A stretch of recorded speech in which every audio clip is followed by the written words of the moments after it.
Assalamualaikum warahmatullahi wabarakatuh. Berjumpa lagi dengan saya, Fahri Fadilah, di channel Suka Kimia. Nah, hari ini kita akan membahas yang namanya salah satu materi kimia, ya, yang akan menambah wawasan kimia kita mengenai yang namanya suatu materi. Nah, tapi sebelum kita membahas materi tersebut, alangkah baiknya mohon dibantu channel saya ini dengan cara subscribe, like, dan komen, ya. Berikan komentar terbaiknya pada channel saya ini dan berikan dukungannya. Dimohonkan, gitu ya.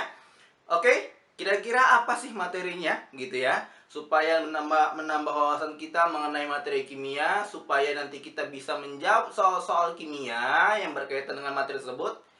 Nah, langsung saja kita saksikan video berikut ini.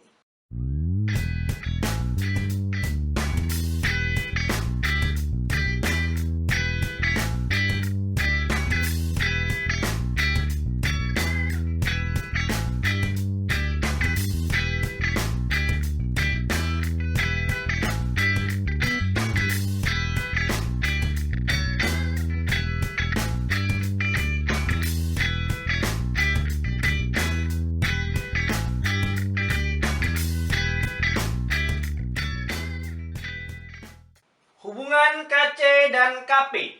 Nah, jadi kalau misalnya tadi di video sebelumnya, ya bukan tadi ya, video sebelumnya kita sudah membahas apa itu KC, apa itu KP. Sekarang kita mencari tahu apa sih hubungannya, ya. Kalau misalnya KC dan KP ini ya adik-adik ya, mereka berhubungan itu dari segi yang namanya rumusnya ya. Jadi kalau misalnya KC dan KP itu rumusnya adalah KC ya itu sama dengan KP ya. Kemudian dikalikan dia dengan yang namanya R, kalikan dia dengan T, dan pangkatkan mereka dengan yang namanya delta N. Nah, gitu ya. Oke, untuk KC dan KP itu keterangannya kan sudah tahu gitu ya. Keterangannya itu apa sih, Bang? Nah, kita kan sudah tahu mengenai hal itu, ya. Jadi ini ya rumusnya, keterkaitannya mereka dari segi yang namanya rumus, gitu ya. Oke, inilah rumusnya, gitu ya.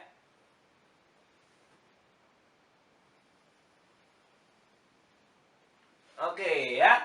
Jadi keterangannya adalah ya, R itu merupakan suatu ketetapan yang digunakan untuk mengukur yang namanya tekanan suatu gas, yaitu sebesar 0,082.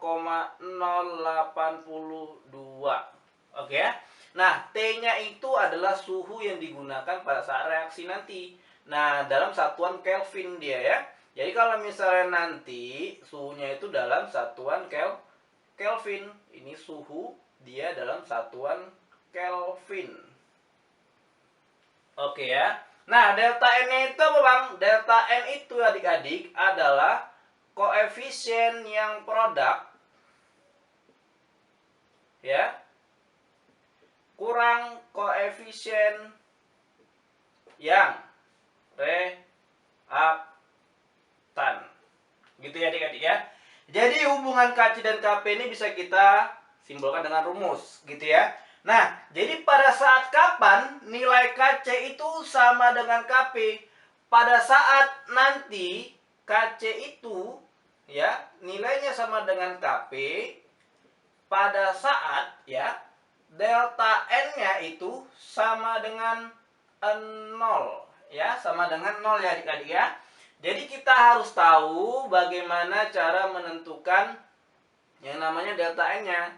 Pada saat kayak mana reaksinya, Bang? Nah, ini ya Bang kasih tahu ya, contoh-contoh reaksi yang delta N itu sama dengan 0, gitu ya. Misalnya A ya dalam fase gas ditambah dengan B dalam fase gas menghasilkan yang namanya 2AB. Ini dalam fase gas misalnya.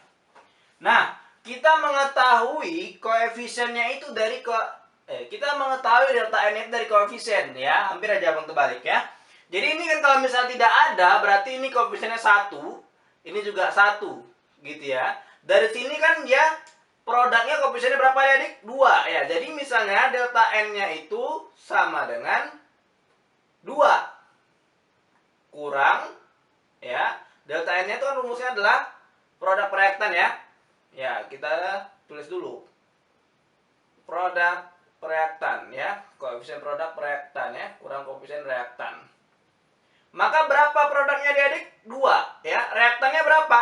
Ini kan 1 ditambah 1 jadinya 2 kurang 2. Jadi kalau misalnya nanti ada di soal gitu ya, kita disuruh mencari yang namanya Kp, diketahui Kc, biasanya akan disertai dengan yang namanya reaksi dan R serta suhunya dikasih taunya. Maka apabila delta N-nya itu sama dengan 0, kita lihat reaksinya, maka tidak usah berpikir, langsung aja nilai Kc dan Kp-nya itu adalah sama. Oke ya? Oke, seperti itu adik-adik ya. Oke, sekian pertemuan singkat kita hari ini mengenai yang namanya hubungan Kc dan Kp. Semoga bermanfaat ya. Abang akhiri, assalamualaikum warahmatullahi wabarakatuh.